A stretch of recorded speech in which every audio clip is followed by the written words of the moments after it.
speaking of anything can happen, Thiago Santos is not the guy to go play with. He's just not. Thiago Santos has one intention, and it's bad. He'll kick you in the leg and hope your nose breaks. He'll punch you in the nose and hope your toe breaks. So he's got bad intentions. He's a rough guy.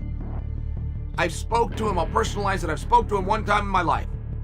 He was on a stretcher being put into an ambulance in the back of T-Mobile Arena after he had his world title fight with John Jones. And I simply said to him, Thiago, awesome fight. That was it. He waved and said thank you, but I bring it to you because if you go back to that night, why have things been different for Thiago since that night? Many people thought that Thiago won that fight. One of the judges thought he won. This was a split decision. I thought it was 3 rounds to 2, Thiago. I don't cry foul ball. It was an extremely close fight. I thought it was 3 rounds to 2, Thiago. Only point being, you must have had a damn good performance. I mean, to have anybody think, whether even if they're wrong, but have anybody think that you just beat John Jones, you must have done a really good job. Well, he did. And in sport, right, it's just like life. Whatever goes up must come down. And it's very tough when you're burning red hot to do anything but to cool off. Thiago Santos, Maheta, he took John Jones to a decision. Remember, he blew out every ligament in his knee in that fight. And a lot of people thought he won that fight. Thiago Santos is known for his crazy knockout power. But coming into this one, he lost his last 3. He lost to John Jones, which we just spoke about. Everyone thought he won that fight. That was the general consensus. Then he lost to Glover Teixeira and Alexander Rakic, as we know. Santos has knocked out Jan Blachowicz in the past.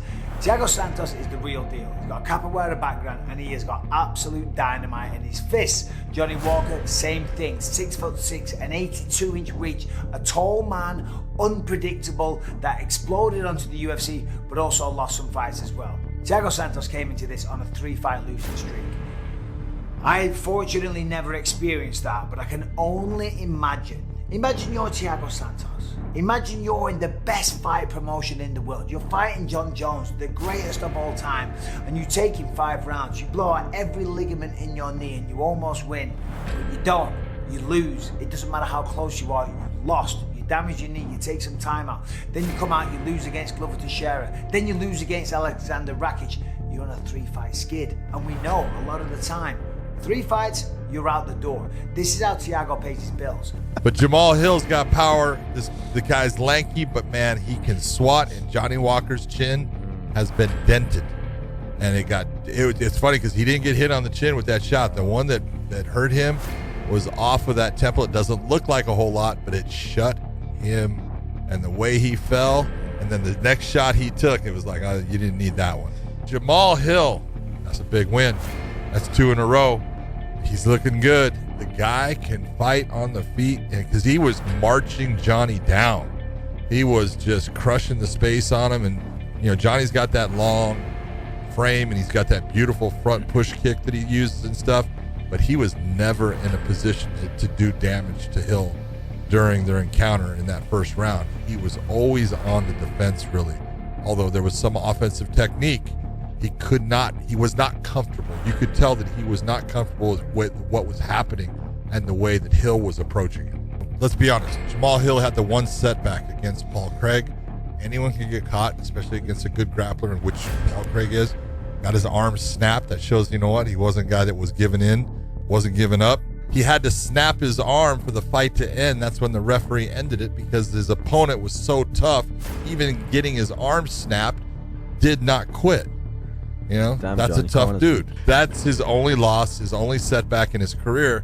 Find a guy in MMA that can work his way in, find that body, and work his way back out. You're now seeing something special. This is what Jamahal Hill does so well. He was digging to OSP's body, but he was doing it so seamlessly. He was doing it like it was a jabber across to the head, bump to the body, come back upstairs. It was one of these things where you're watching a rare athlete. You're going, okay, just how talented, purely athletically, is this guy? I can see his drive, I can see his grit, I can see his toughness and his willingness. But just how athletically blessed is he? Standing across from OSP is a scary thing. A lot of guys have tried, not a lot of guys have succeeded. Jamahal Hill was all over. He showed him no respect, none.